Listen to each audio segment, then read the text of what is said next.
you guys? Welcome back to my channel, Down the Rabbit Hole News. I'm the rabbit. Yes, I'm still a little congested.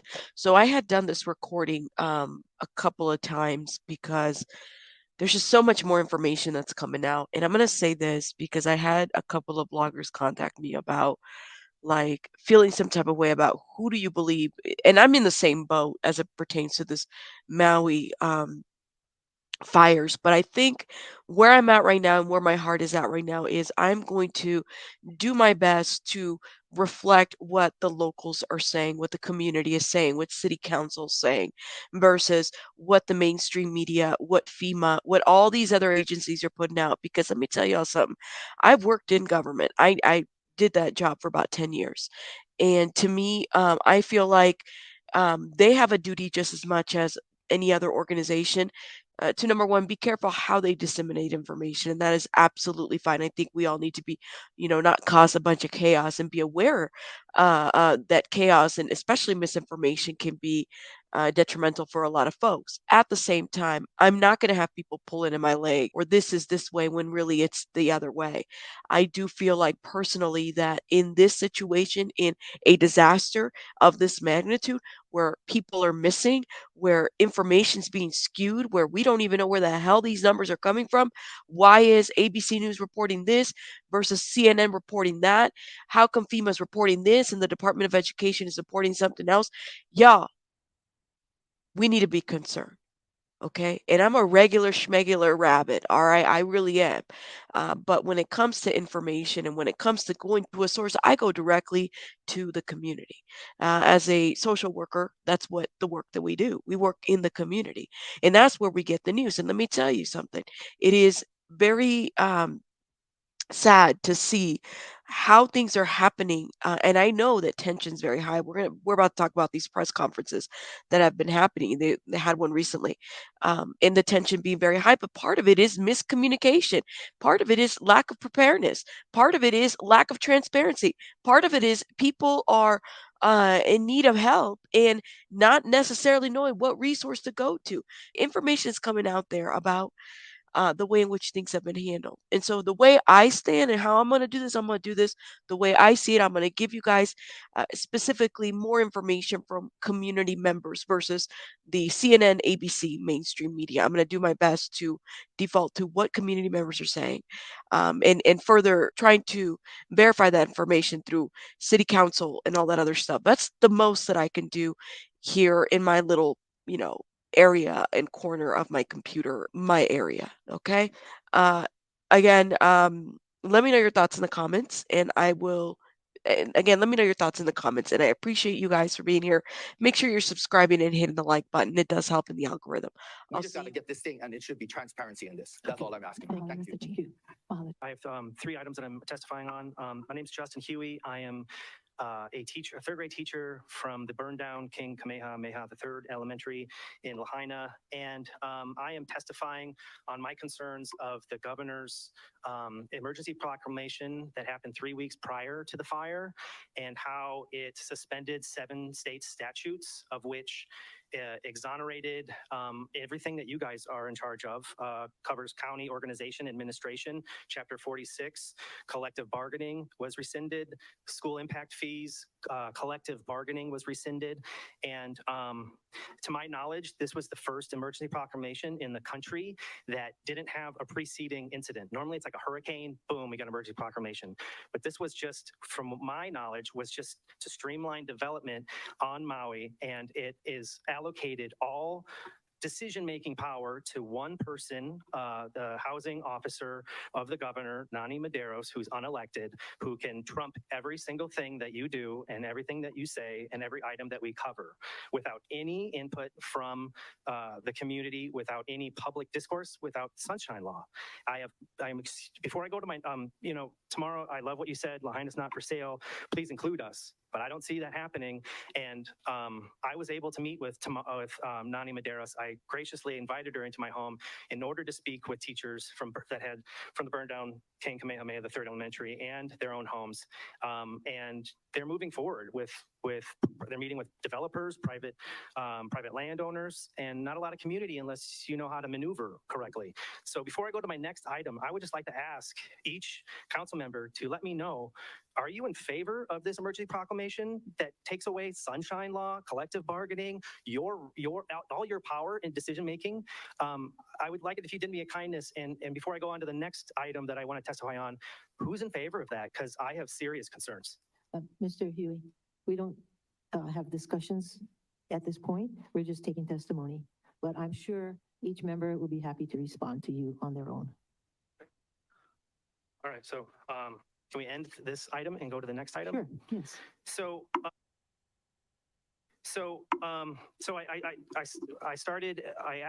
I was asked to start a teacher work group with HSTA on housing, and I was able to get people that were able to talk to Nani Medeiros, and they really need, I would love to see you pass a resolution on foreclosures, mortgage evictions, subsidized rentals.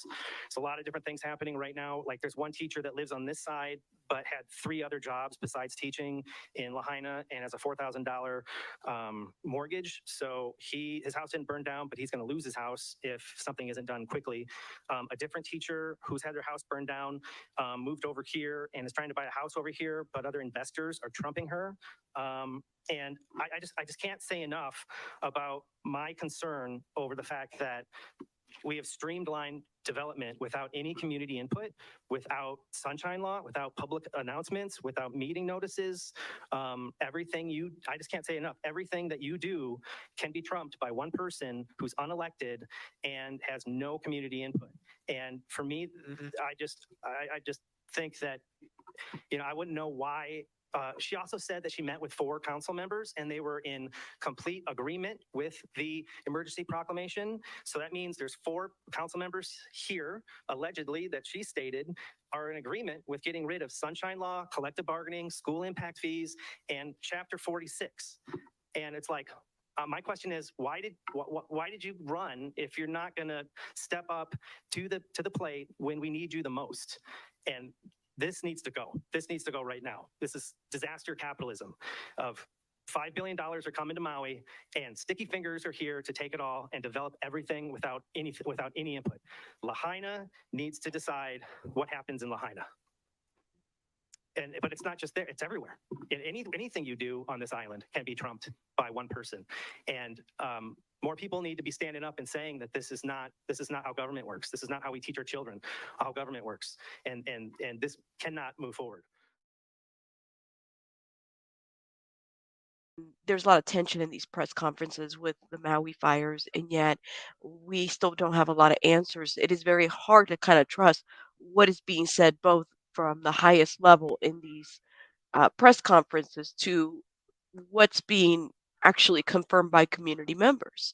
Watch this and let me know your thoughts in the comments about this exchange. Speak to what or whose responsibility it was to communicate But directly. you're the boss of this island, I am. so yes, you I am. can speak. Let to him it. answer. I'm saying I can't say who was responsible for communicating with General Hara. That's So what my you were answer is. not in communication with anybody at this point with the state? So it is clear that the mayor dropped the ball here. You are responsible, right? Where does the buck stop? Let me know your thoughts. No, I was in communication with the state. We were on a meeting earlier that morning on a Zoom call. Earlier that morning, but you were Correct. not in communication with the emergency response, the state, as that fire barreled down and in the many hours afterwards? Well, first of all, when you say that fire, which one are you talking about? We had 3 Exactly. going on at Well, the same time. there were So 2 in Lahaina, the first one, and that grew into the second one. But I'm specifically talking about that time period where hospitals were packed, social media showed the fire, showed people running for their lives, and yet. well, I you're wasn't on telling me your social office media, was not so in I can't speak. communication. First of all, I'm not going to speak to social media. I He's clearly upset about what social media is showing. wasn't on social media.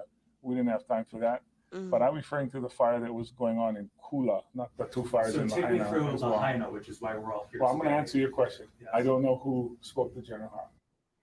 Meanwhile, more tense exchanges with a CBS reporter. Major General Hara had told HNN Investigates he had been in contact with county leaders throughout the day, but that he was not informed of the widespread deaths until the next day. So are all these people in charge also communicating with the president what's going on?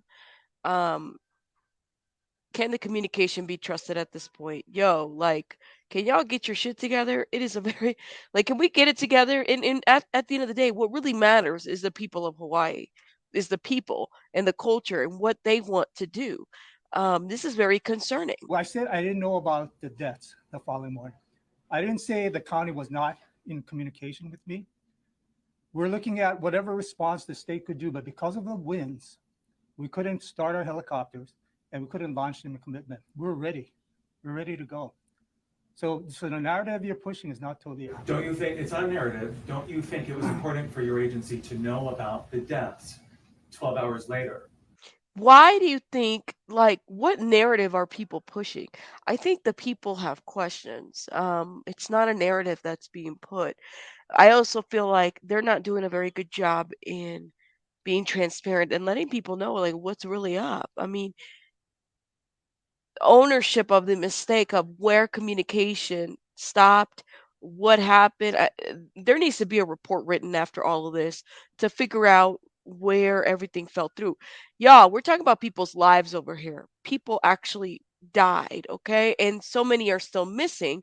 And then you have the Department of Education saying that there's over 2,000 plus kids not enrolled or not, they don't know. And y'all are asking these teachers to go back to work. What is going on? I don't think I could have done anything about that. You don't think there was any way that people could have been mobilized to maybe help prevent? We don't know how many other people maybe died waiting for a response. You don't think there's anything your agency? I personally don't think so with the time, the rate that the fire spread. But I talked about this previously is 60 to 85 miles per hour. You think about that. That's a mile a minute. And even the fire department that was there on the ground that almost perished,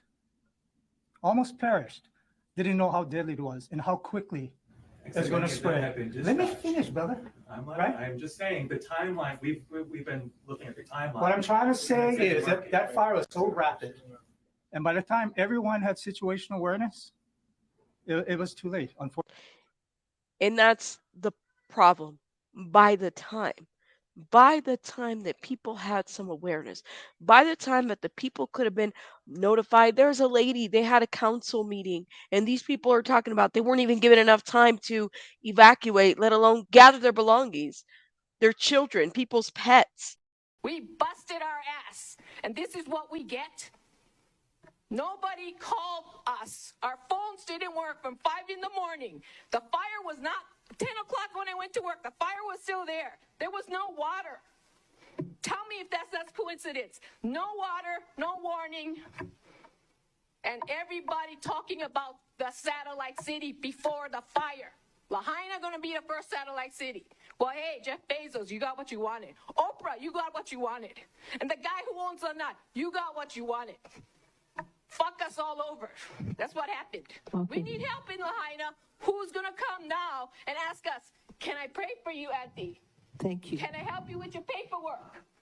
Because all we got so far was $700 and we don't know who to call or anything. It's culturally insensitive in that zone. Like, come on now. Something happened from the very top, okay? And y'all need to really sit down and figure this out. But you can't really do that right now because there's still people that are missing and or we need to know where their whereabouts are at. In addition to that, then you had a $700 offer to help families per household. This is Hawaii, the most expensive state. I went on vacation for 2 weeks to Hawaii and I spent almost about $5,000 in 2 weeks. And that was in 2013. It is a very expensive state. All right. Fortunately. Now, Mayor Bisson would not say what he was doing or where he was the night the fire destroyed Lahaina and left at least 115 dead, while Major General Hara has said the county is the lead on the disaster response. Now, we'll have more on the apparent communication breakdown. And they won't say where they were at. They won't give a whereabout, an account of where they were. Come the hell on. When you work for the city, when you work for the county, when you are in charge and leadership, you live in a crystal house. People need to know everything about you. You get paid a huge salary for it. None of it is making sense. I'm still a little sick. I do apologize. So a little congested, but we're still going to be reporting on this and trying to ask that question because I think that we need some updates, yo. We need to know what really happened here. That's all. And this isn't on some conspiracy stuff. Some of us just really have some questions. The people have questions and the people are angry. Let me know your thoughts in the comments as we continue to report. I will see you guys on the next one. Rabbits out.